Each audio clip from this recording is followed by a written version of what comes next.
'82, I was 17, my old man was 55.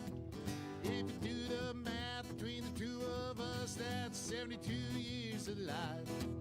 An eternity, so it seemed to me. How could anything live that long? Now I say my folks were only 84 the year that they passed on. For a little while it seems you got time to choose your dreams. Pretty soon you look around and you see 100 years ain't what it used to be.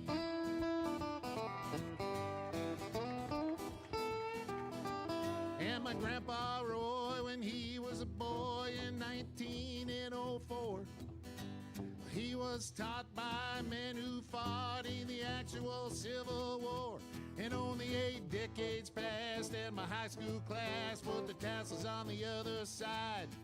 Started on our way full of naivete on the great American ride. The months and years slide past, each more quickly than the last. Pretty soon you look around and you'll see 100 years ain't what it used to be. Oh, Johnny! Oh, yeah.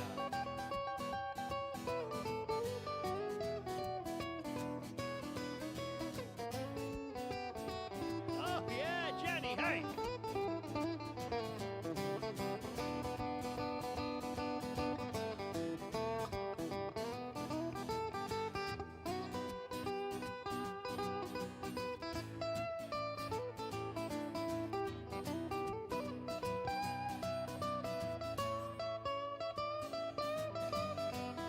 Oh, yeah! He did the guitar face.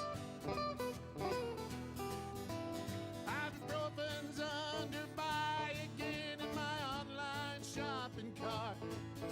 Every week I learn of something else I should be doing for my heart.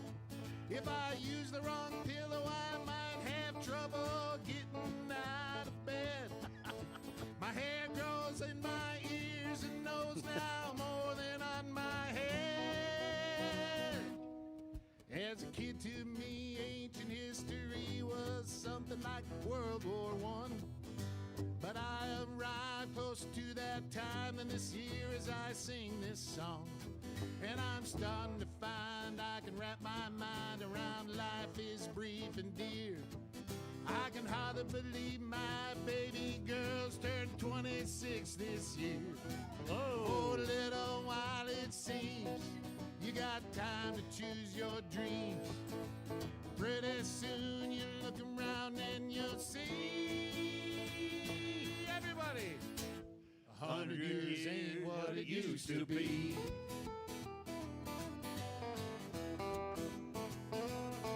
Before you know it, you're 63, making plans for Medicare A and B. You look around yourself and BS. Joe? I'm rolling.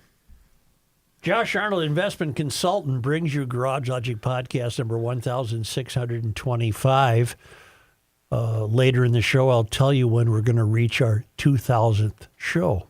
September 23rd, 2025, 90 degrees on 3 occasions, 1891, 1937, and 2017. 30 degrees in 1983, and a trace. Trace? A trace. The first trace. Huh? 1928. Wow. Call Josh Arnold at 952-925-5608 for a free 48-minute consultation. Hail the flashlight king.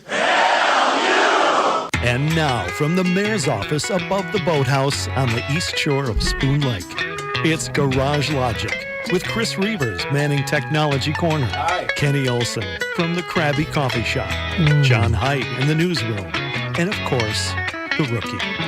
Here is your flashlight king, fireworks commissioner, and the keeper of common sense, your mayor, Joe Soucheray. I'd like to read you a letter from a GLer who is instructing us Through her words, she's offering an example of how GLers view the world and treat it with civility.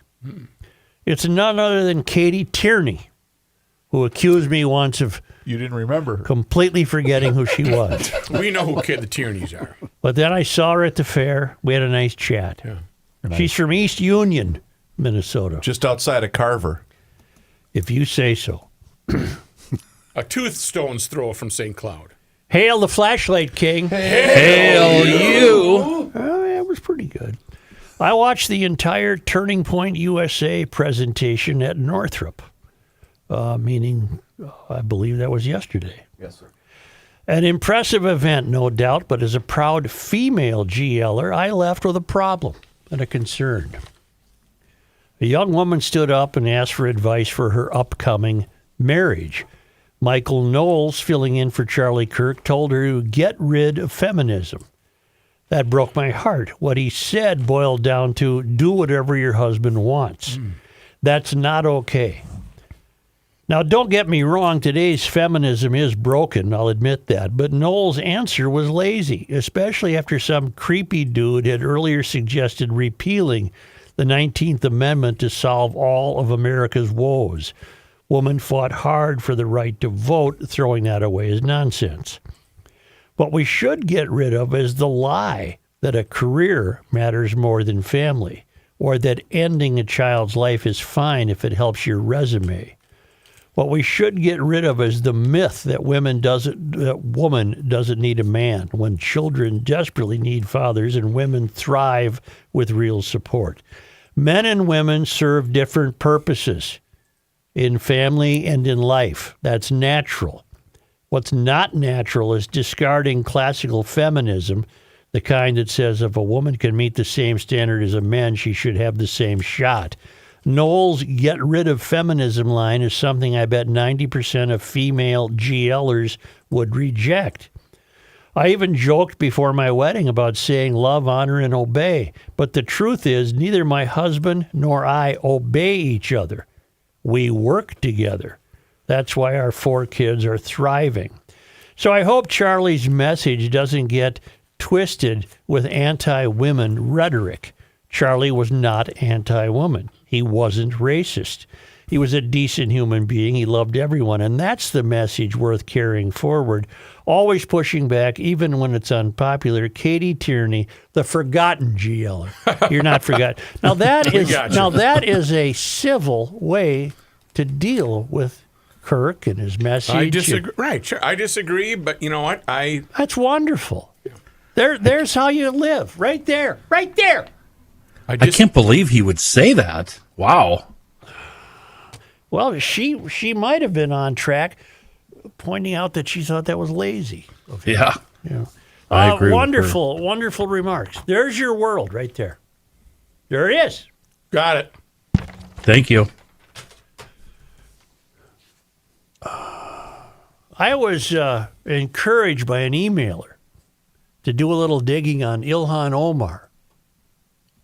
You want today's Ilhan Omar up? Just about to get there. So you got some background on the current Here congresswoman? is your latest Ilhan Omar report on Garage Logic. You know, Brian Matura did a little digging, and I took his cue, and I did a little digging. Now, granted, it's from Wikipedia, and I don't know how much trust people want to place in Wikipedia, but just a routine reading of the of her average bio material can sometimes be revealing. And if I've read her complete Wikipedia bio, it's been a while, but I came across this under the heading Early Career. Early career, prior to being a congressional That's right. representative. That would be the early part. Okay. Omar began her professional career as a community nutrition educator at the University of Minnesota, working in that capacity from 2006 to 2009 in greater Minneapolis-St. Paul. Period. Now, I don't know that I'm willing to go as far as Brian, but he would suggest that's telling, isn't it? He calls it a little bit like getting hired as a teller before the big heist 6 months. So is Brian suggesting that perhaps... Well, he wrote, reading up on Ilhan Omar, I learned something. Maybe you already knew this or forgot, but in 2012, 2013, she worked for the Department of Education, specifically as a child nutrition outreach coordinator. Well, now, wait a minute. I don't see that. I thought it was 06 and 07, early career. Maybe she went from there to... I'm not finding that. Mine said U of M 2006 to 9. Yeah. And then in 12, worked for Carrie. Carrie Diedzig. Yes. Let's not forget her ties to the Safari restaurant, which was ground zero for the food fraud. Walter Hudson believes we should have Walter on again. Why don't you make a note of that and do it? I did text him last week, but I will send him an email right now. Let's not forget her ties to the Safari restaurant, which was ground zero for the food fraud. Walter Hudson believes the fraud is an elaborate scheme to fund Democrats for re-election. It sure looks that way, but I would also add it could also have been a way for Ilhan to fund her personal campaign in the beginning, and her Somali brothers and sisters just got too greedy, and it exploded because the ball got rolling, and they realized they could keep going without it being stopped. I also believe the fraudsters were tipped off to put their earnings overseas, which is apparently untouchable, according to Joe Thompson. The ball is rolling, too, for us to have Joe Thompson as a guest. Joe Thompson needs more than blurbs from Wikipedia to make a case, but it sure seems suspicious to me. As far as Heather Mueller, Jody Harpstead, and now Eric Grumdahl was the only one who really raised a red flag with his timely dismissal, because he was supposed to testify the following day. And let's face it, the temperature of the fraud investigations is a lot higher currently than when Heather Mueller and Jody Harpstead fled. Even though Heather and Jody resigned, I bet the conversation went something like when an NFL coach or a CEO resigns. Sorry, it's not personal, but we have to let you go with all this media pressure. We won't fire you. We'll just say you resigned. I think that there is a perception that Heather and Jody rode off into the sunset unscathed, whereas Eric Grumdahl got fired or was let go. Tim Walz appointed all three of those people. Therefore, in my opinion, he is directly involved in their departure, no matter how or when they left. He's putting up roadblocks. Now, I don't know where he's getting his information that Ilhan had ties to the Safari restaurant. I did not come across that in my reading of her. But it wouldn't surprise me. It seemed, who was it that said if you want to get elected, you have to go through the Safari restaurant? Wasn't that Omar Fateh? I believe so.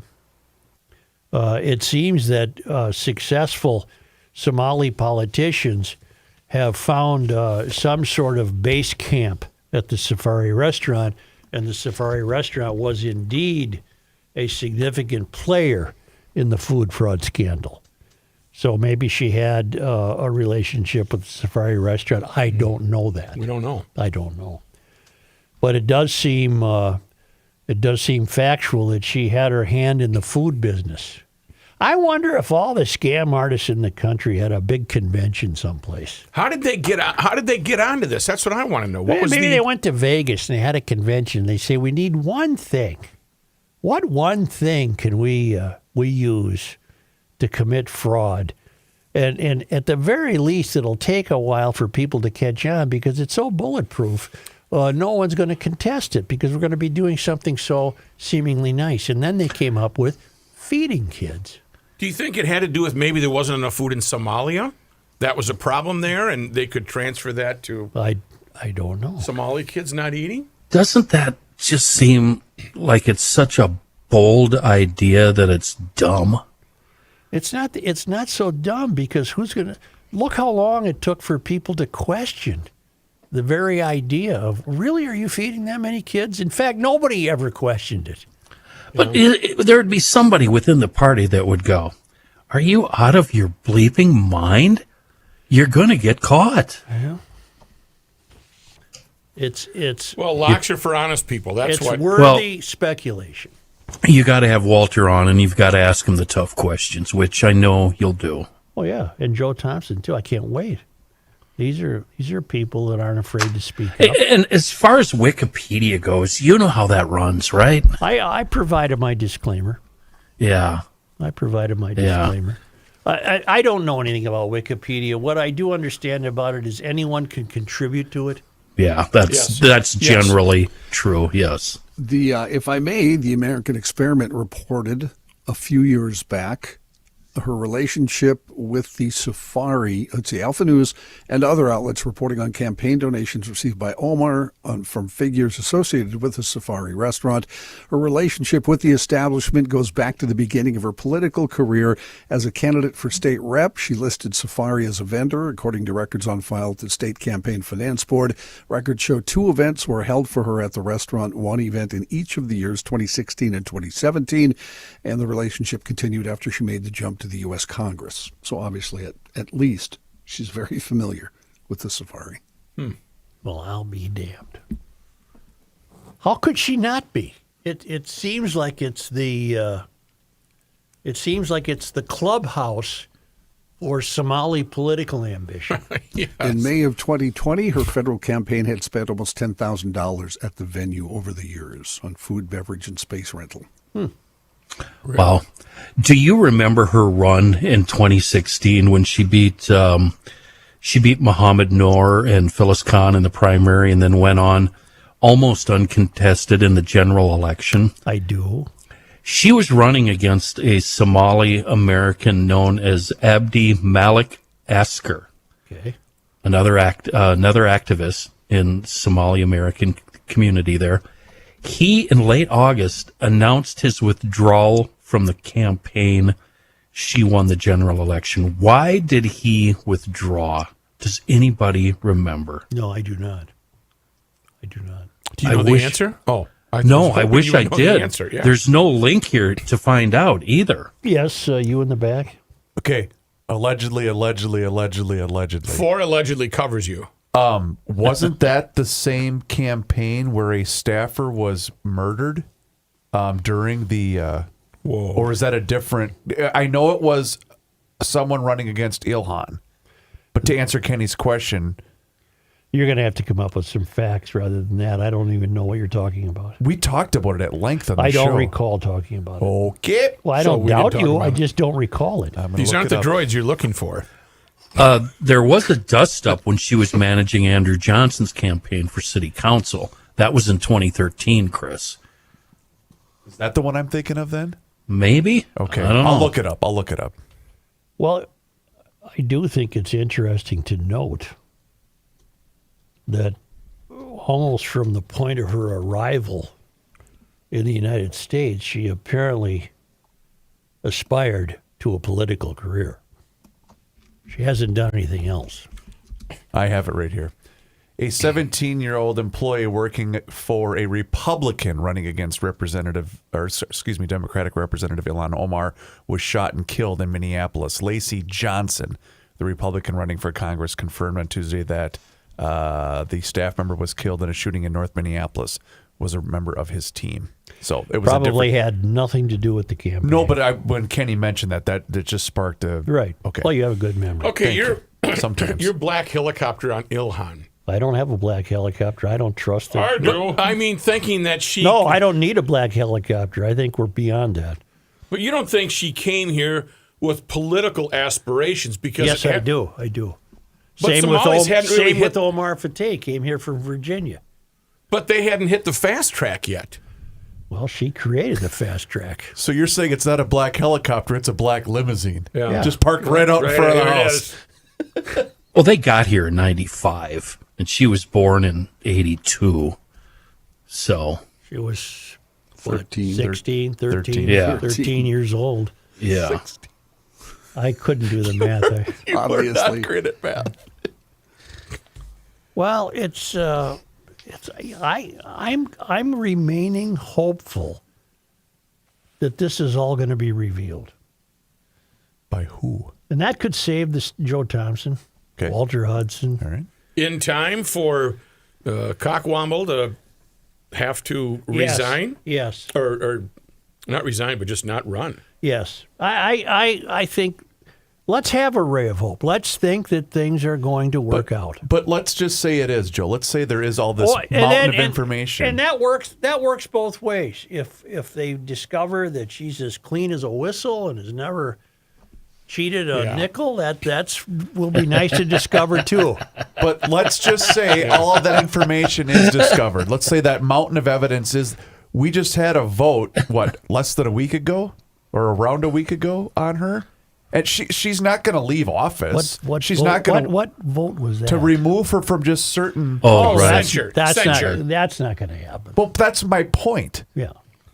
Even if there is a mountain of evidence, you're thinking she's going to. No, if a mountain of evidence becomes available to the public, that will take care of that.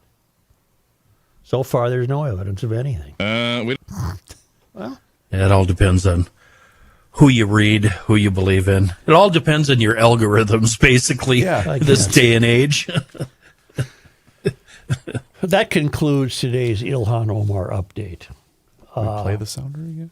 No, but I have something I want to tell you about EcoFun Motorsports. Talk to me, brah. Forest Lake / Columbus, right on Highway 97, immediately west of the internet. Of the internet? Yeah. There's a little.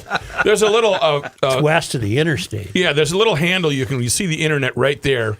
Tim Werner writes, here's a long list of reasons I love my Bentelli e-bike from EcoFun Motorsports. That wind in your hair feeling on the Paul Bunyan Trail, 100% of the fun for 10% of the pedaling work, fully charged every morning and ready to go. Tim and Kaylin Bloom from EcoFun are great to work with, but honestly, my best testament to my e-bike enjoyment is the 2,000 miles I've ridden in my first year. Wow. I simply want to ride every day. It's that enjoyable, especially right now in the fall. And that got me thinking, how do I understand 2,000 miles? Here's how. It's the length of the Oregon Trail. It's over 2 million Marjorie Johnsons laid head to toes. It's 14 million Such books laid end to end. Did that many get printed? Wow. No. In honor of my 2,000 milestone, I also decided to calculate when your 2,000th podcast will run, given that your 1,624th was Monday. Drum roll, please. On March 2nd, 2027, you will record and release your 2,000th Garage Logic podcast, provided you and the knuckleheads do not take any vacation between now and then. Congratulations in advance. Of course, by then I will have over 5,000 miles on my Bentelli e-bike.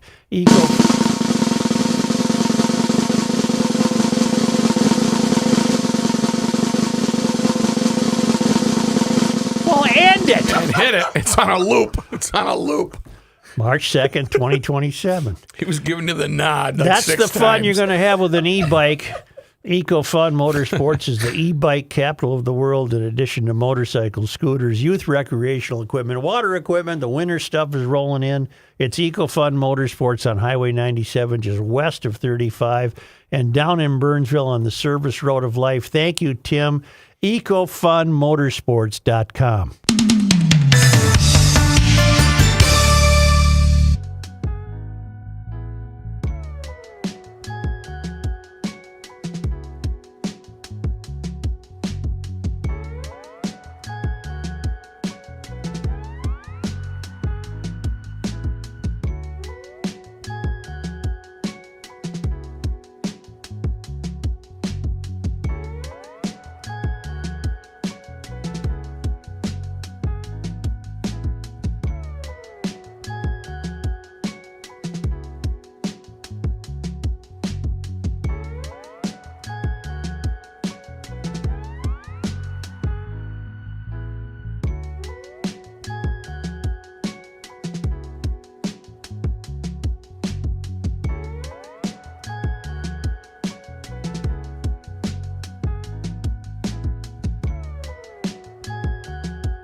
The earth is not your mother.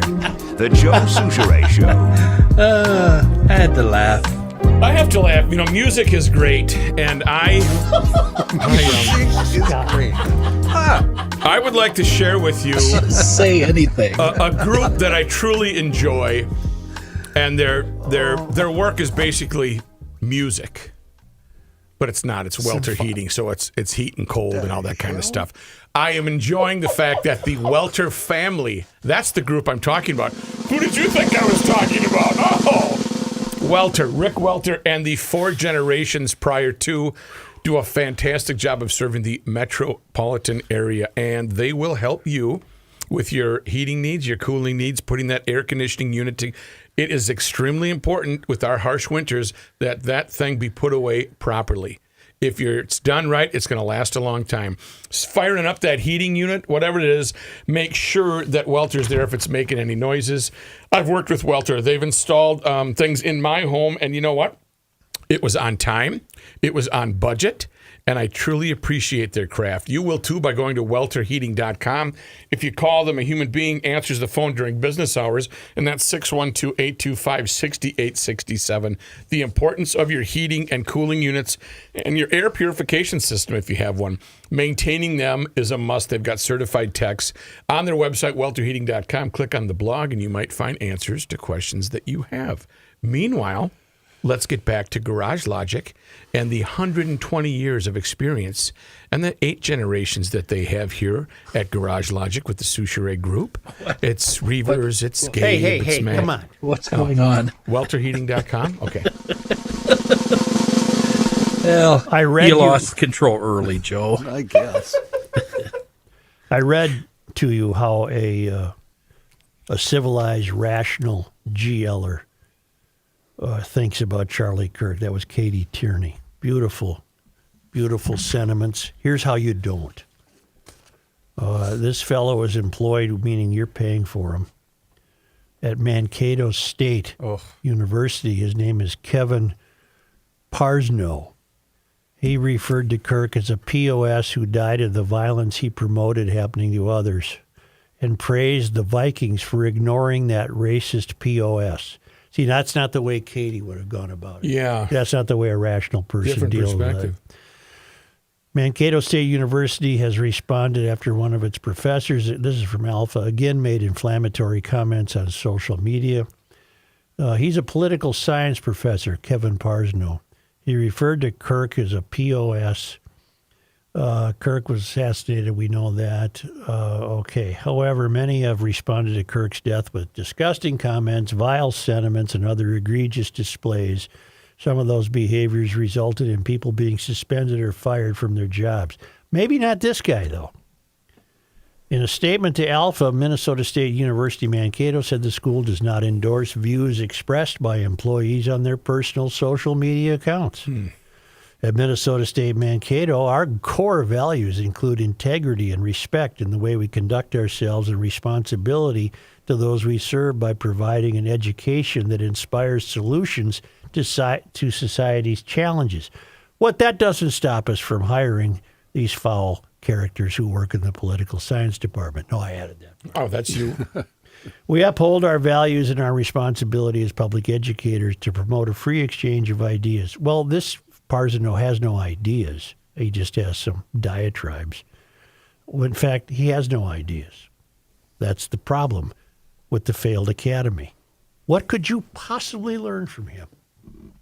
What could you possibly learn attending this fool's classes? Nothing. He's a nitwit. We uphold our values and our responsibility. Okay. Thank you, Mankato. That's great.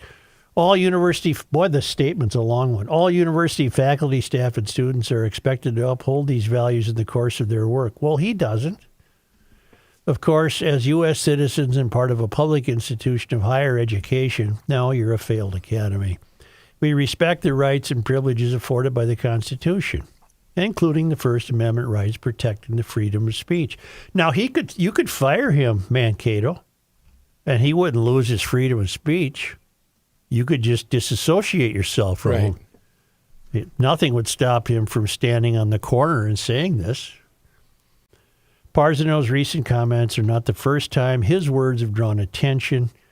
Last year, Republican Congressman Brad Finstad called for Parsonow's resignation after the professor talked about the assassination of United Healthcare CEO Brian Thompson. You want to know what he said about the death of Brian Thompson? Do I want to? In that case, Parsnow replied to a post about the killing by writing, "It's going to be disappointing if he's a one-off killer instead of a serial killer." Oh, God. You can fire this asshole. Yeah.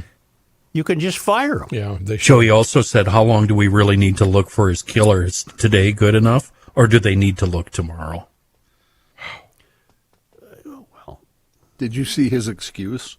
The professor later told Alpha News, "My comment was meant to reflect the tone of the question posed by a friend on social media." Well, We don't know it's that. utter nonsense. He also blamed the Vikings game against Atlanta. Did you see that? He said he was frustrated I didn't see by the that. result. You got to be kidding me. Parsnow confirmed in a phone call Monday. He wrote the post, said he was frustrated after watching the Vikings lose to the Falcons. So that was last year. That was no Charlie Kirk. No, that was game Charlie number 2. Kirk. A week That was ago Charlie Sunday. Kirk. Oh, a week ago Sunday. This is in reference to the Kirk post. Correct. I see. Yeah. Yeah. Wow. Well, that's what you get. And we're paying for this guy. We pay his salary as taxpayers. And The Packers lost Sunday. Wait till you see what I posted. Yeah, what did you post, John? You're a hardcore Packer fan. isn't that something, though? That's the failed academy. Ugh. What could you possibly learn from someone like this? We now know his bias. We now know his ideology. Right. We now know his thinking. We now know how he must enter the classroom with these kinds of thoughts in his mind. How could you possibly be useful to anyone? Certainly not in a balanced sense. No. That's what I was going to bring up. So he's a political science professor? Yeah, which is troubling to me because I think that's one of those classes you can't flunk. But I was given to understand that you're learning the science of politics, and it sounds to me like he's just lobbying for one side. Well, of course he is. He's in the failed academy. He's not useful. He's just not useful. Kevin, you get up every morning and you're not useful. And the school apparently is comfortable with saying, well, those are his thoughts. They don't reflect the school. So therefore, I would imagine this fellow is still getting paid. So there you have it. So you have the Katie Tierney way of handling this, or the Kevin Barsnow. I like the KT. If that's how you pronounce his name, I'm unclear. How you pronounce his name. The founding fathers certainly didn't anticipate social media, did they? They really didn't. You know, when they whip out their phones and they punch in on Instagram. That's just a shame, though. It's just such a reinforcement of the idea that what a waste to attend school. If that's the case, I just want to ask. I'm asking for a friend. yeah. Is Viking game frustration now a plausible angle for all of us to take if we make an I error got on over it, social and I was media? pretty upset. Not for me. How about me?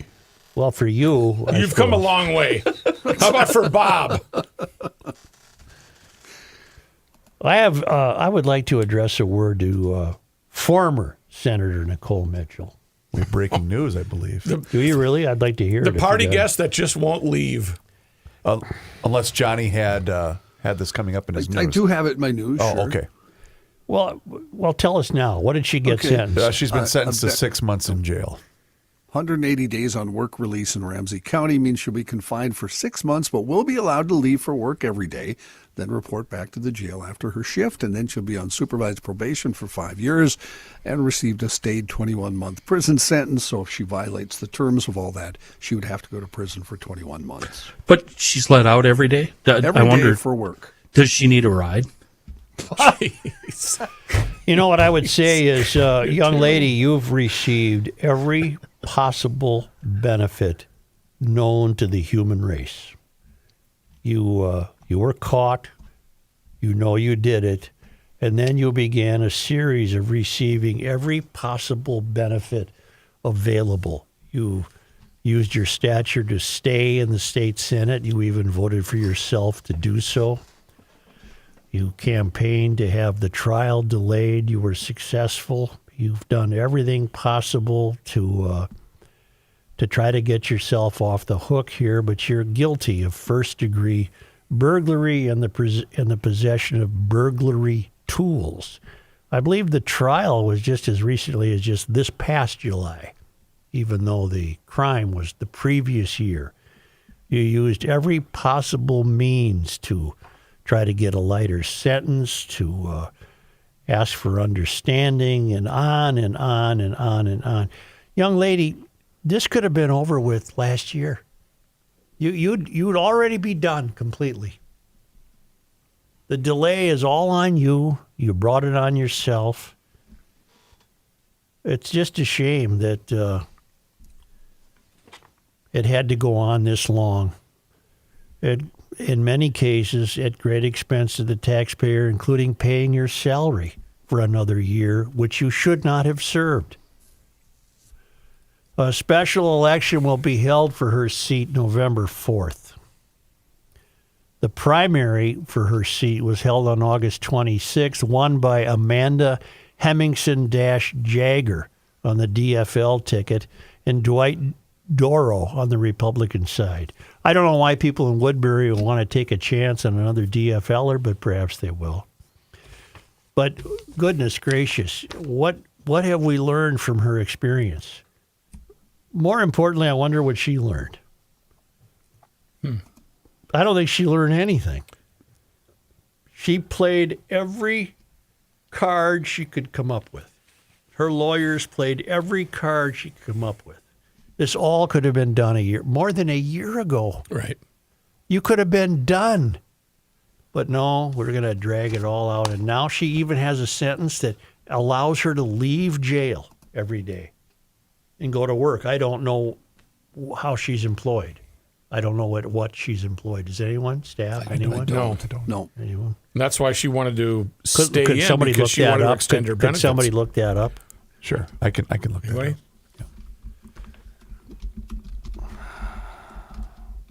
I don't think she's going to be doing weather. I don't know. She was a former weather person. There are some openings. And then She had a new job in the food service industry as of Feeding our future. Every perk, Joe. Every perk. everything is food. Every perk. as of September 2025. So this month, apparently, she has a new job In the food industry. in the food industry, and that's all I'm finding at this point. Wow. You know what? What a redemption story. She's going from career criminal No, to now not, she's not career criminal. allegedly to now she's going to feed starving kids. We don't know that either. Was she on any committees Career. for? Wait a minute. She's not Ma Yeah, Barker, career Chris. criminal. Yeah, It's what are you a talking one-time about? deal. You're way off the track. Did she serve on any feeding committees? No. Yeah. Is Stop. that where she got her? Stop the presses. We've said what we're going to say. She's We're not going to say this anymore. that's right, Chris. We're not going to. This is an example of she certainly used her privilege, didn't she? That's right. Yeah. Would it be white privilege or just her privilege as a woman? I wonder. Oh, that's a good question. Maybe it was her privilege as a white woman. And a state senator who was rallied around by her peers because they needed her vote. They have no character. But they put their foot down once the session was over. Right. Zero character. You got to really be careful who you vote for. But in this state, we're pretty excited about those leaves changing color.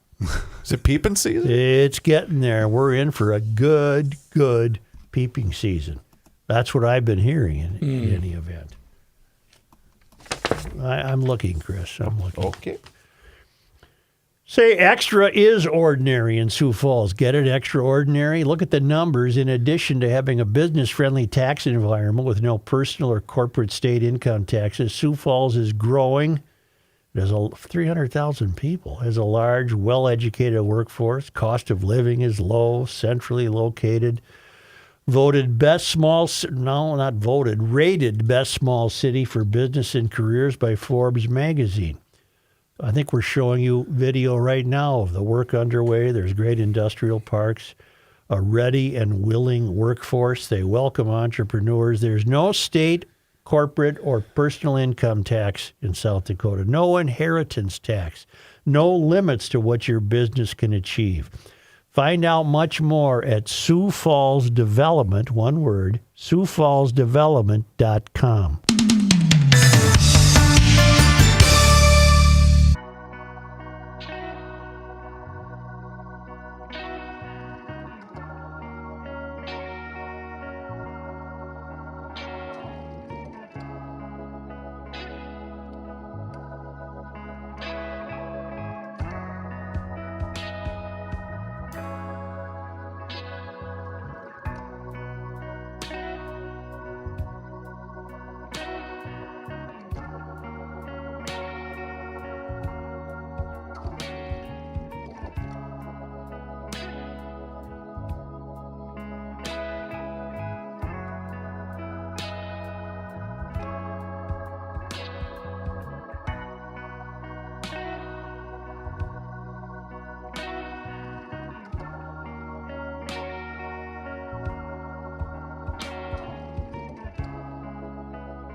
It's the end of the world as we know it, and he feels fine.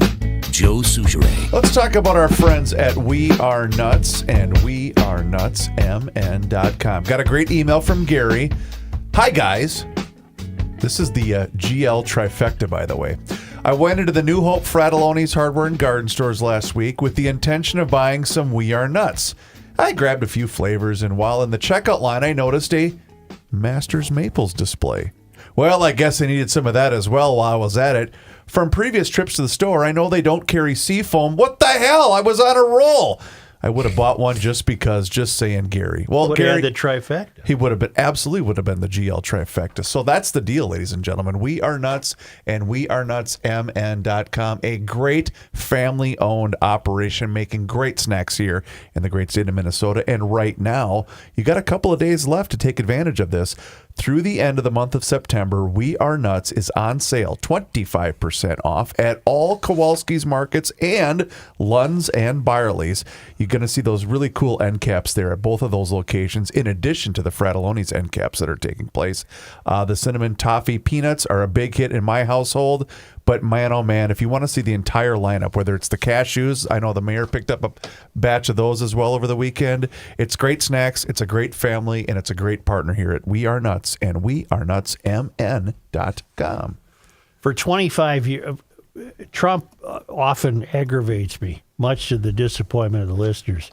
But when he's good, he's good. For 25 years, I've been wondering, what's the purpose of the UN? What have they ever accomplished? You have been saying that. I get them out of my country. Trump just lit him up today. He gave his remarks at the UN, and he just he left the UN members gobsmacked because he said, "Yeah, you people, your countries are failing." And I just like the fact that he doesn't like the UN. Get away from the green scam or your countries will fail.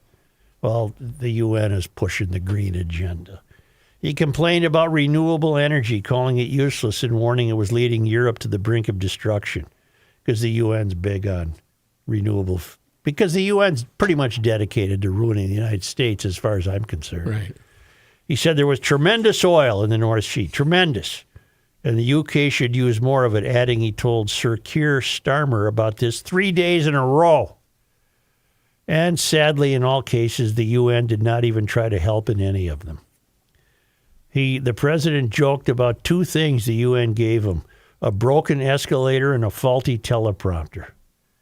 He said, I've never even received a phone call from the UN offering to help in finalizing the deal, meaning the use of oil by Europe. All I get from the UN was an escalator on the way up that stopped right in the middle, and then a teleprompter that didn't work. These are the two things I got from the United Nations.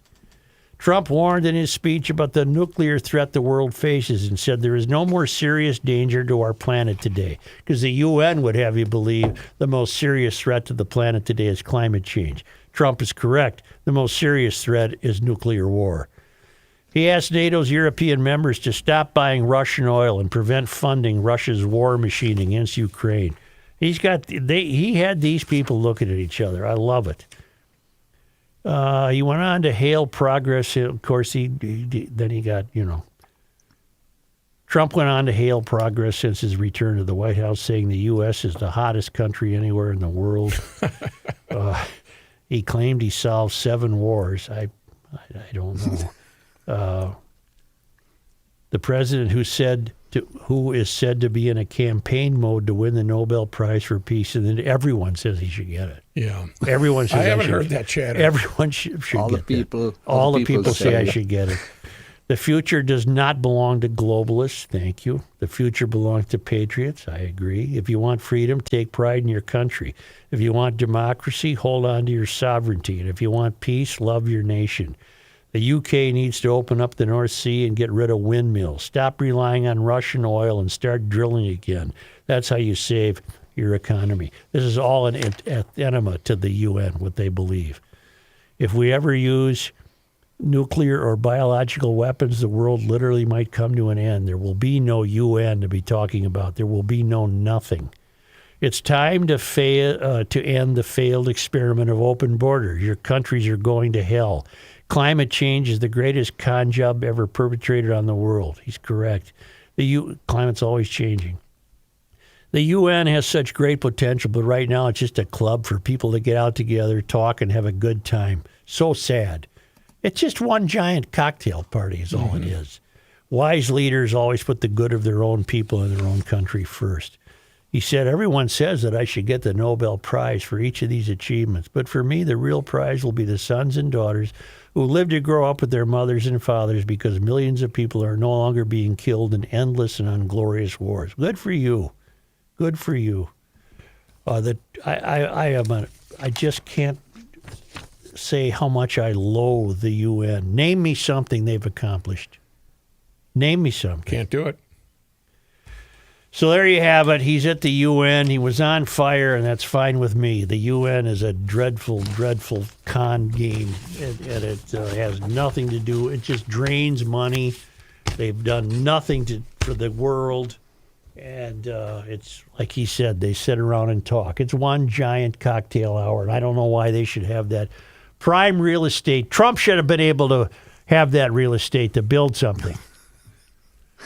So there you have it. I just wanted to acknowledge that I've been saying the same thing for 25 years. The UN's a fake, and I'm glad that he said those remarks. Did you hear when he did say there was a great developer in New York, Donald J. Trump? I just thought, no, one step too far. Did he really say that? Yes, he did say that. Yes. I've been telling some people with the derangement syndrome, if you don't start laughing at this character once in a while, you're missing out. Because there's some great theater here. There's some great theater. And I'm not even saying that today was theater. I think he's sincere when he says those things. I think he's sincere when he doesn't want war. I don't know what he's done about it. I don't know the 70s ended. But But he says he did. He should get the Pulitzer Prize. No, not the Pulitzer. Nobel. Oh, he wants that too. He wants the Nobel Prize. How about it? Can we throw an Oscar at him? Maybe an Emmy? A Grammy. Grammy. Well, what's the Broadway? The Tony's. Tony. Yeah, Get him a Tony. throw them all at him. Get them all. Line them up. That'd be fun. Here's John Haidt in his newsroom. Thank you, Joe. This news brought to you by North American Banking Company. A story we talked about a bit here. Former Minnesota Senator Nicole Mitchell has avoided a lengthy prison sentence for burglarizing her stepmom's home, at least for now. A Becker County judge sentencing Mitchell to 180 days on work release in Ramsey County. That means she'll be confined for roughly 6 months, but will be allowed to leave for work each day, then report back to the jail after her shift. A little digging showed that she does have a new job, and it is in the food industry, but they are not identifying where she works. Is supposed to be a hostess, maybe? What? Maybe she wears plastic gloves and makes chicken salad the at hairnet. Lon's or something, yeah. She'll also have to spend 5 years on supervised probation and get a stayed 21-month prison sentence. If she violates the terms of her probation, Mitchell would then have to serve that prison time. The state had asked for a stronger sentence and opposed allowing Mitchell to serve her sentence outside Becker County. To allow Mitchell to get her first paycheck and qualify for work release in Ramsey County, the judge ordered Mitchell to report for her sentence by October 8th or whenever she gets her first check, if sooner. Where, John, does she have to stay overnight? Ramsey County. Yes, well, she's gotten every break you can possibly get as a criminal. Does she get a parking spot? I How think does so. that work? I swear to God, Kenny, I bet there is. Hope it's in a ramp. Yeah. The maximum sentence for the crime would have been 20 years, although it was expected she wouldn't get that sentence. And as we found out, she did not get that sentence. I did get a Facebook message last evening. We had a correspondent there. Well, I didn't know at that. the sentencing. Yeah, Engie sent me a Oh, note God saying, almighty. I'll be there, no. he said. I would have put him in prison for 6 months just for being Ingy. Did he have a GL sign with him? Well, it's funny you should mention that. He said to me on Facebook, Oh, no. I have, he said, I have to be at the Becker County Courthouse tomorrow morning. So I answered with, oh, what'd you get convicted of? He found that amusing. Yeah. See, I knew I was going. But, I hope he wasn't having one of those such faces on a fan deal. in the Or the courtroom. mirrored helmet. State and local authorities are investigating the circumstances around a child's death at a daycare facility in Savage. A city spokesperson confirmed that Savage police are jointly investigating the death at Rocking Horse Ranch Child Care with the Minnesota Bureau of Criminal Apprehension. Investigators have not released many details about what happened, but they say an infant died at the facility and an autopsy has been ordered to determine the cause of death. Additionally, police say families with kids who attend Rocking Horse Ranch should closely monitor their children, seek immediate medical attention if they exhibit altered mental status, unusual behavioral changes, or other concerning symptoms. Other than that, police are releasing no details, and they're asking anyone with information that could aid in the investigation to call them at 952-882-2601. Please John, look. Yes, in your news, do you have any update on this woman who flipped her car on the... I do. Okay, yes. go ahead. I'm sorry. Yeah. In fact, you know what? Let's just go right to that story right here. Update to that story we had yesterday. A woman has been charged in connection with a suspected drunk driving crash that killed her 18-month-old. 28-year-old Rachel Peliquin faces one count of criminal vehicular homicide. As we told you yesterday, first responders sent to a crash on Highway 36 near Highway 61 in Maplewood just before 6:30 Saturday night. They found a black Chevy Tahoe flipped onto its roof and partially submerged in swampy pond 30 feet from the road. Rescuers frantically tried to save the toddler, but he was declared deceased at the scene. According to court documents, Peliquin admitted to smoking marijuana earlier in the day and added that she, quote, had a couple of shots the night prior. But according to court documents, Peliquin's preliminary blood alcohol concentration over double the legal limit at .172. State troopers also found 3 empty fireball shooters on the road alongside the SUV's trajectory. I don't know how she could ever get her life together when she dries out and realizes what happened to that 18-month-old. I'm rooting for you, lady, to get your life together, but I don't know how you can. She had a history of driving offenses and suspended licenses, and she told them that it was wet and her tires were No, she was worn, hammered and but it she was killed dry, her yeah. kid. Property tax news. Brooklyn Park Mayor and City Council set next year's maximum property tax increase, pushing back against city staff's 12.5% proposal. The proposal from the mayor and the council would be 8% as the maximum tax. Earlier this month, Brooklyn Park's budget team shared why a 12.5% property tax increase would be needed, from wage increases for city staff and increasing health insurance costs to investments into technology and public safety and lack of state funding. They said were all factors landing on that number. So do you think it's weird that we're seeing 8% as a victory? 8% tax increase? It's a shame, isn't it? That's what I thought when I read it. In Otsego, property taxes could go up by 19%. The Otsego City Council takes a first vote on the increase next week. City Administrator Adam Flaherty said the increase is because Otsego is starting its own fire department and building a new fire station. On Monday night, the council voted 3-1 in favor of a 19.3% increase. The Otsego City Council will end up taking a final vote on that tax hike. Where's Otsego? It's just south of Elk River. Yeah, kind of right next door to me almost. Oh, Yeah, right there 101. right in the metro. Yeah, 101 north of Rogers. Oh. Yeah. And between 1,500 and 2,000 students and other supporters honored Charlie Kirk at the University of Minnesota last night. One of the first college campus events Turning Point USA has held since Kirk was assassinated September 10th. Before his death, Kirk was scheduled to speak at the U. Last night, conservative author Michael Knowles headlined the Monday event. Why don't we take a quick break here and hear from our friend Kenny Olson. John, you ordered coffee from customroasting.net. Do you remember the website? No, I just went to, the Google. Let me re-ask that question. John, you Sure. ordered coffee from customroasting.net. Do you remember the website? That'd be customroasting.net, Kenny. Thank you, John. do you remember Stephen? I'm sure you did, because he leaves an impression on people. I met Stephen, remember? I went up and visited him and pulled some more Boundary Waters because I like it so much. Stephen is he's a GLer first and foremost, but, well, maybe he's second, I should say. First and foremost, he's the head roaster at Custom Roasting in Buffalo, Minnesota. They do things the GL way. They keep the business nimble and agile, but at the same time able to fill big orders if they have to quickly with the best blends and the freshest coffee you're ever going to have. Everything that customroasting.net does is right on target, like taking orders and only roasting beans that they have orders for, and that keeps the coffee fresh. Here's the process. You go to the website. What's that website?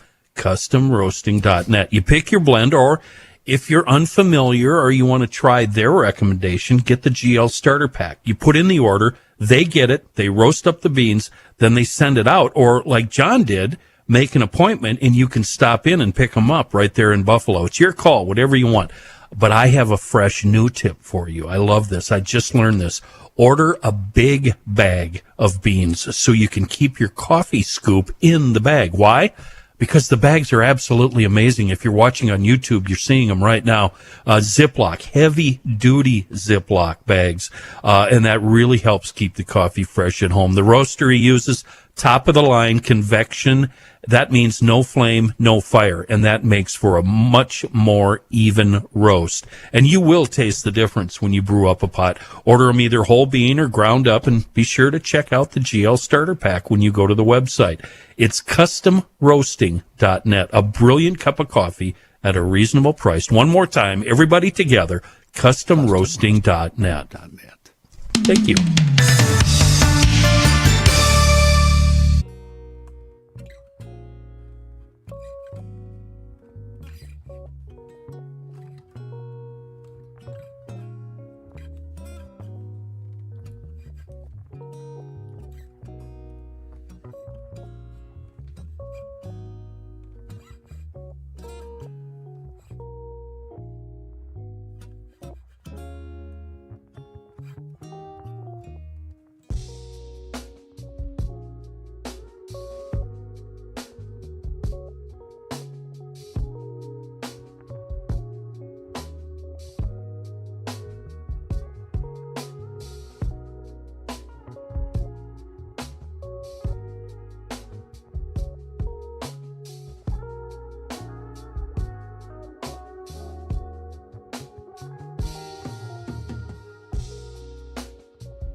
now, a man who has never had a relationship with a tree, Joe Souchere. So, check this on out. I stopped in at North American Banking Company yesterday afternoon, Roseville location. You a little lighter on cash after that stop? Boy, I'll say. Here's the deal, though. Here's why I like going into North American Banking Company. Right away, boom, 3 people ready to help me out. And absolutely every single person addressed me by my first name. It's banking done differently, ladies and gentlemen. And you know what? They sit down. Would you like something to drink? I said, you know what? No, I'm good right now, unless you get whiskey. I'm kidding. But anyway, but the thing is, it's banking done differently at North American Banking Company, and they treat you wonderfully. And you get that feeling anytime that you walk into any one of their 6 Twin Cities locations, whether it's Roseville, like I did yesterday afternoon, or 50th in France, Hastings, Woodbury, Shoreview, and Maple Grove. Their people are phenomenal, and the customer service is exceptional, and they offer all of the services as the other big national banks. Whether you're looking to buy a home, perhaps finance a new home renovation project, or get that new car that you've been dreaming about, my friends at North American Banking Company are going to be able to help you out.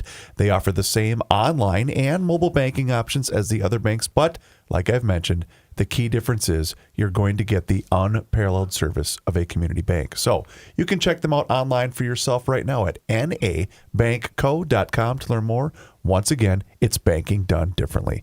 North American Banking Company, member FDIC, is an equal housing lender. Johnny? Thank you, Chris. Meanwhile, let's see. At the UN, Joe, you already talked about President Trump's Go speech. Trumpy. So let me tell you about yesterday when the U.S. Secret Service had to dismantle a massive hidden telecom network across the New York area.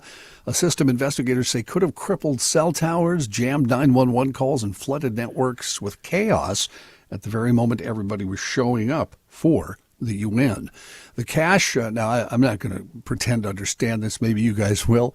The cache, made up of more than 300 SIM servers packed with over 100,000 SIM cards and clustered within 35 miles of the United Nations, represented one of the most sweeping communications threats uncovered on U.S. soil.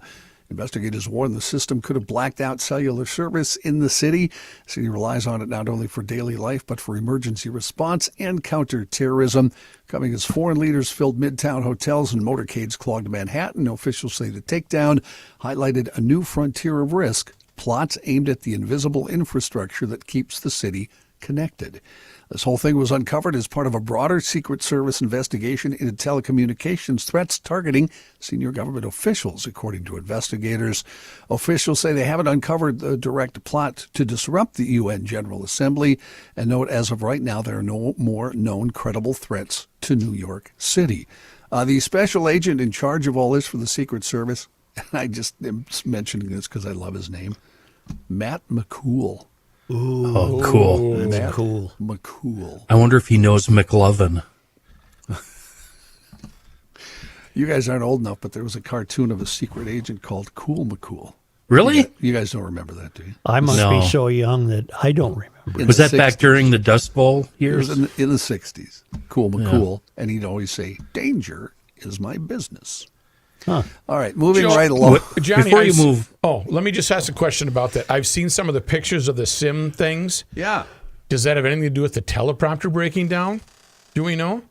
Okay. That's a good You're point. right on my target, Matthew. Joe, I was going to ask Joe for $1 million. Tell all of us what a SIM card is. Well, that's the card that you has an electronic board on it, and you install that in the back of a camera. Well, Oh my God, I owe you $1 million. Joe, can you borrow me $1 million? I need to pay No, you and back. I also can't lend you $1 million. You nailed it. Oh. You nailed it. yeah, and our phones all have SIM cards. That They is do. as much as I knew. Tell me, printed circuitry. if you buy a game, a trail camera, or a dash cam, why isn't the SIM card included? What is wrong with you people? Just put the SIM card in. Don't make us dum-dums go shop for a SIM card. Well, Thank you. President Trump this morning abruptly canceling this week's planned meeting with congressional Democratic leaders, refusing to negotiate over their demands to shore up health care funding as part of a deal to prevent a potential looming federal government shutdown, which is scheduled to happen next Wednesday, October 1st. In a lengthy social media post, the president rejecting the sit-down that he had agreed to yesterday. It would have been the first time the Republican president had met with Democratic Party leaders Chuck Schumer and Hakeem Jeffries since his return to the White House. Democratic proposal right now would extend enhanced health insurance subsidies set to expire at the end of the year and reverse Medicaid cuts that were included in the Republicans' big tax breaks and spending cuts bill enacted earlier this year.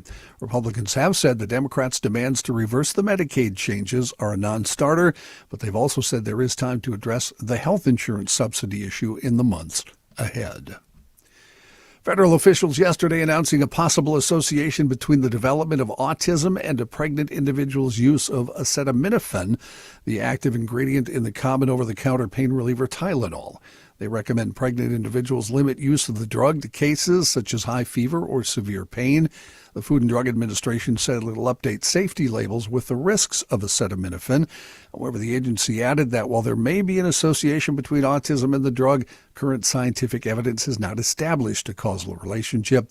Scientists have researched a potential link between autism and acetaminophen for years, but studies have delivered mixed results. The FDA also approved leucovorin as a possible treatment for autism symptoms.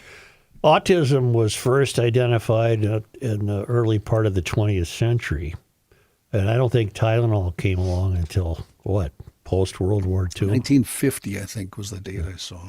So I have nothing else to add to that. I'm just telling you some numbers. We, the three of us at least, do our best to avoid acetaminophen. I say acetaminophen. It might be, I don't know. And ibuprofen for that matter, too. I just don't like taking anything. Yeah, same here. Yeah. Well, if you have a headache, I mean, what is one pill? I sometimes gut it out. Yeah. Drink a glass of water. Yeah.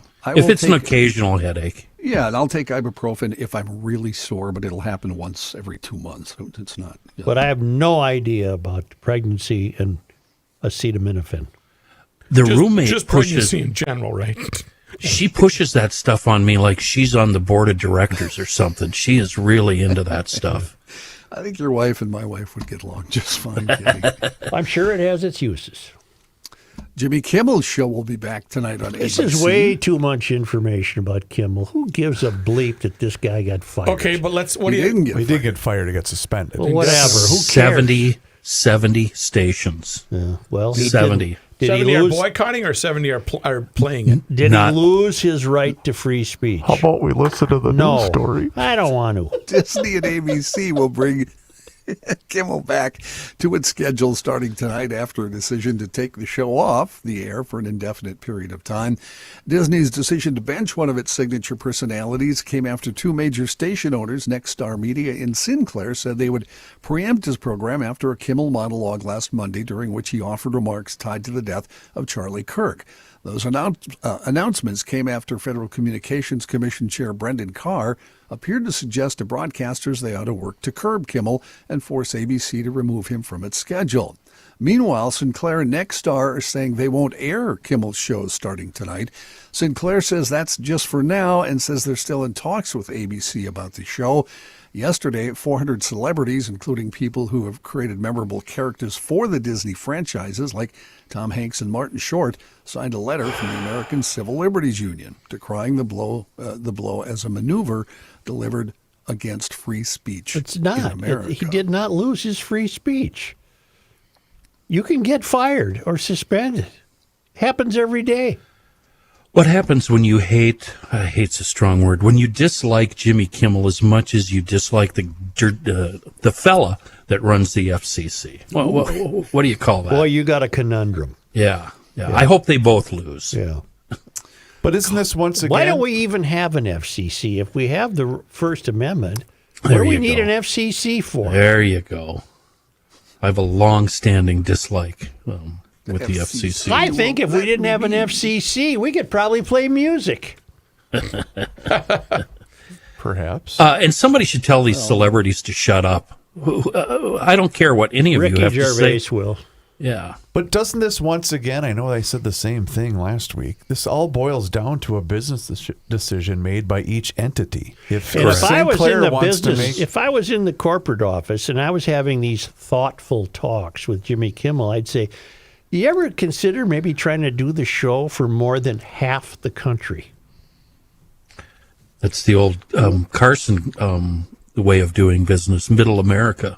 I know, and we're not supposed to bring Why? Carson up because everybody criticizes us because nobody remembers Carson. Why do you think ABC is bringing him back? Is Money. that a business decision also Yeah. then? Yeah. Right? Definitely. Maybe Yep. they lost money. Yep. Yeah, well, I think that's probably the answer. Yeah. Yeah. Money rules the world. well, the Yep. buyout was probably too significant, Johnny. Is that what you're trying to suggest? No, they could have suspended him forever if they wanted to. But then he could have filed a lawsuit. But what John is saying is he's an earner. And I said about 5 minutes ago, this is too much Jimmy Kimmel talk. Hey, are we taking the show tonight? Hubbard? What? Is Hubbard taking the show tonight? I have no idea. I would assume. I would predict record numbers for that tonight. show tonight. Enormous. Yeah. Definitely. I bet it's going to be on one of the many TVs in the mayor's home. Not the one the mayor's watching, but He'll one be of the watching other the ball ones. game. Yeah. Carmen the Cheeseman D'Annunzio, known as one of the last of Boston's old-school mobsters, died Sunday at the age of 68. D'Annunzio had been dealing with health problems in recent years, including 2 strokes. His former attorney, Anthony Cardinale, said he was just a really good guy. He was a serious man, very respected man, but he was also a big-hearted guy, and he was a gracious guy, very well-read. Surprisingly, retired Massachusetts State Police Major Pasquale Rosalillo, who ran the organized crime unit, agreed. He said D'Annunzio was very charismatic, very respectful, not only to his own people in the neighborhood, but to members of law enforcement. Rosalillo recalled times when he and his partner, Nunzio Orlando, and his boss, Jack O'Malley, would sit down with the mafia boss at a sub shop, in his words, to break bread with them. He said he knew we had a game to do, and if he got caught, he understood what the ramifications were. D'Annunzio earned the nickname the Cheese Man from running fresh cheese in Boston's North End for years. He gave up the cheese shop after pleading guilty to federal charges in 2009 for conspiring to bribe a state official to secure a big contract. That same year, he also pleaded guilty to state extortion and illegal gambling charges, resulting in a 6-year federal prison sentence. Today's mafia in Boston is a shell of its former self, according to law enforcement. Cardinale said the law enforcement unfairly portrayed D'Annunzio. He said they created the image and then they decided they're going to take it down. Rosalillo disagreed, saying there's also a boss of a gang and Carmen was the boss. However, both men, law enforcement and lawyer, agreed D'Annunzio was one of a kind. I'm sorry I missed the beginning. Did he die? 68. Yes, 68. That's pretty young. Yeah. Yeah, he had a couple of strokes. So Yeah. he was not in Is that good him? health. Holy crap. He's a moose. Well, no wonder he died. Right. He was a Cheese cheese man man. for other Yeah. reasons, Well, he too. was he was large. He was morbidly obese. Yeah. He liked his cheese. Morbidly. Yeah. And a Chinese man went viral after spending almost an hour with his head stuck in a traffic light after he crashed into the light on an electric scooter. Wow. Shockingly. Wait a minute. It's a good cartoon. Yes, Bubba. Chris. How do you? How do you? I'll get there. We don't know, I'll Chris. get there. You'll Let- see. let You'll the see man in tell just us. a minute. You'll see in Okay. just a moment. A shockingly bizarre traffic accident got a lot of attention on Chinese social media last month when the man driving an electric scooter crashed, Chris, into a temporary traffic light Oh, in it the was city of Chengdu. temporary. So I it was like a see. miniature, traffic light. Following the impact, the man's head somehow became stuck inside the light. Firefighters were called to free him from the unusual cage. That was easier said than done, however, as even the first responders spent about 40 minutes cutting away at the metal casing to safely release the man's head. Oh, boy. The man was then taken to a local hospital. He's made a full recovery. A Reddit user said a head-on collision, but only with light damage. No laughter. I got it, yeah. But instead of a green light, you just saw his face. That's correct. And How in would fact, you like to be the guy on the Sawzall? Oh, my Lord. Oh, don't take his ear off. you are correct, Joe. You saw only the green light, and someone else online commented that he looked like the comic book hero, the Green Lantern. Yeah. Actually, I have the quote right here, Rook. The Chinese guy. Do you know what he said? How this happened? How Well, this is going to be weak. Crashed. I fear into this will be weak. What How he happened to the crashed in. buildup? He Yeah. said, "We too low." I thought it was Dang Bang Ow. No, I knew it would be weak. we too low. Yeah. The traffic. Sometimes maybe run those through your head before. John, thank you. Driving right off the road. Thank you, John. You're welcome very much, sir. Thank you. Shay. I want to remind you, if you need a new garage door, get a hold of Precision Door and do it before the weather breaks, because you don't want to be fooling with that in the dead of winter. And you get a free on-site new door estimate with one of Precision Door's garage door designers. They have models for every budget. And it'll improve the aesthetics. It'll save energy because it'll work and fit better. It'll provide better security because they can marry that new door to all the security you already have in place. They're sturdy, insulated, and a well-maintained garage door will get you through the winter. You don't want to come out there on the dead of July or January and have that thing not work. Book online at Precision Door MN. That's one word, precisiondoormn.com. Or call Precision Door at 612-263-6985 to schedule your free on-site new door estimate.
Here's a man who spends hours in hardware stores, sifting through the nuts and bolts of life.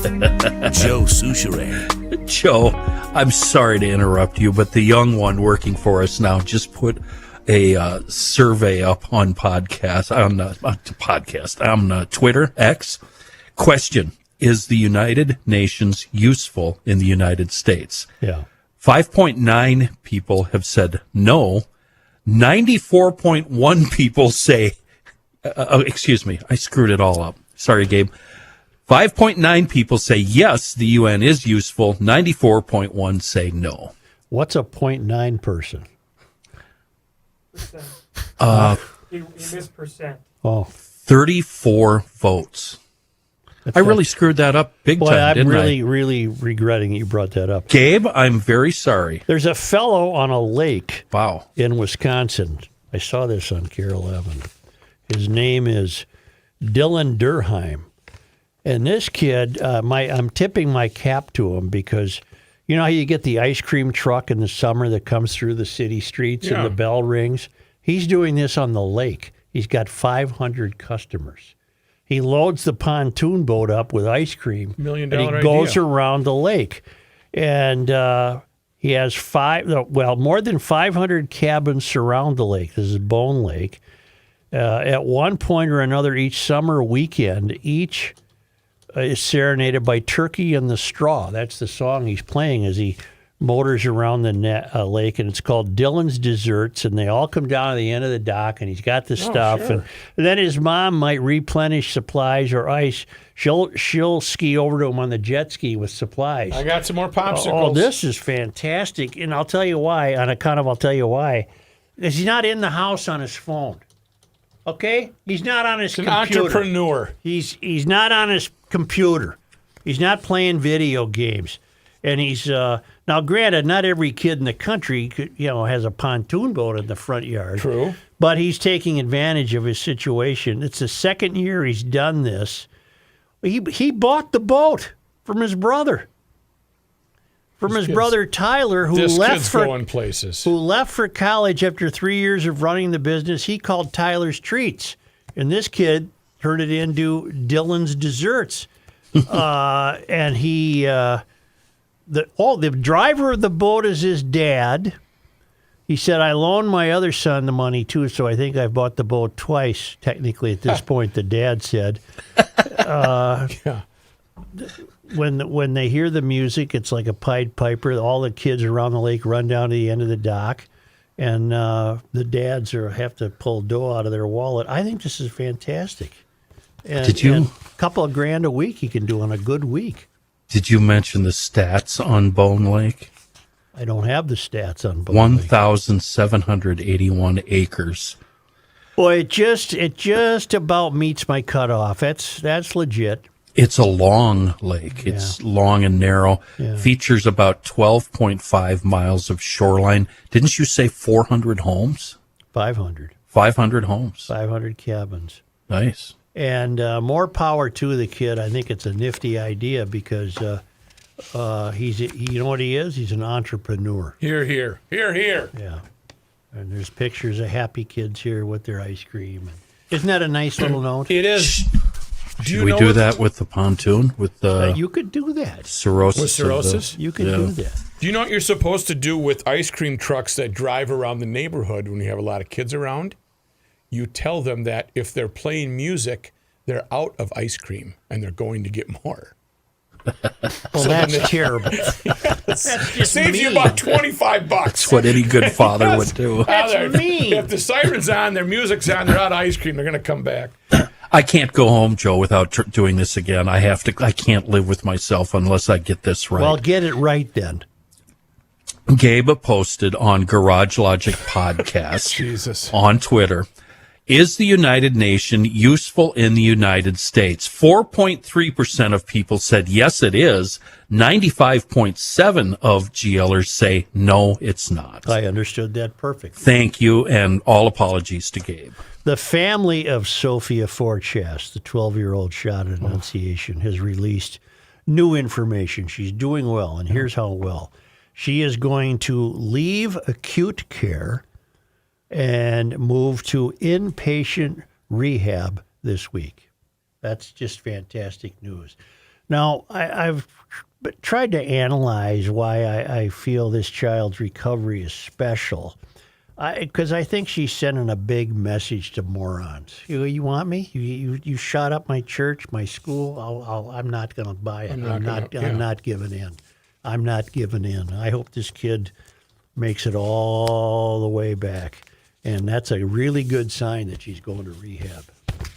Only because they come to us all the way from Sant Martí, Barcelona, Spain, from the Traveling Linemen. It was on this day, September 23rd, 1805. Zebulon Pike met with a group of Metawankton, Dakota, led by Ta Oyate Duda, his Red Nation, also called Little Crow, grandfather of the warrior of 1862, and Wanyanka Nazine, he sees standing up. Pike left the meeting with what he saw as their permission to take 100,000 acres of their land. The agreement, however, was an informal one, not an official treaty, and was never proclaimed by a U.S. president. So Zeb got 100,000 acres there. On this day, September 23rd, in 1857, in a homemade balloon, William Marcoux lifted off from St. Paul and landed near Cannon Falls in Minnesota's first balloon ascension. A second flight on October 8, a feature of a territorial fair, reached White Bear Lake. The name Marcoux has long been a family around White Bear Lake. I wonder if it goes back that far. The Marcoux? Yeah. On this day, on September 23rd, in 1862, soldiers under General Henry H. Sibley defeated Dakota warriors in the Battle of Wood Lake in Yellow Medicine County. Although this battle traditionally marked the end of the U.S.-Dakota Wars, Sibley and General Alfred Sully undertook punitive expeditions against the Dakota the following year. On this day, on September 23rd, beautiful fall day on this day, you sure? 1897, the library of the Ramsey County Medical Society was established when Dr. Edmund Beckman donated the profits from his development of an improved method of preparing catgut for surgical use. So this guy came up with means. He came up with this the means to stitch up a wound. Where'd you find the dead cat? Not a problem. I can get you a dead cat. On this day in sports disappointment history. Who'd we lose to on September 23rd? Well, on this day in 2018, the Vikings lost to your Bills by 21 points after being favored by 16. I was there. Next words out of my mouth. Was that in Buffalo? No, I was here. Oh. And I remember walking in with a group of contingent. Yeah. And it was already 14-0, and I said, boy, this is going the wrong way. We're going to get out of here Yeah. quick. Was that it? That was in the new building. The new facility, yes, sir. Well, Kirk Cousins was your starting quarterback. I see. That's when Josh Allen leapt over Anthony Barr in that famous photo. Can't do that. That was that game. Well, that's wonderful, but it ended up being a sports disappointment. Yes, Thank sir. you, GLers. Please do us a favor if you have not done so already. I would recommend you subscribe to the Garage Logic YouTube channel, because on that YouTube channel, you can watch the show each and every single day starting right around noon. You can also see full segments. There's video shorts. There's behind the scenes footage. It's all there for you. Just search Garage Logic on YouTube and search for us on all of our social media channels, which includes Facebook, Instagram, and Twitter. And also sign up for the Daily Logician. That's an email that comes right to the inbox each and every single day, and it includes the most recent episode of the podcast. You can find out more and sign up right now at garagelogic.com.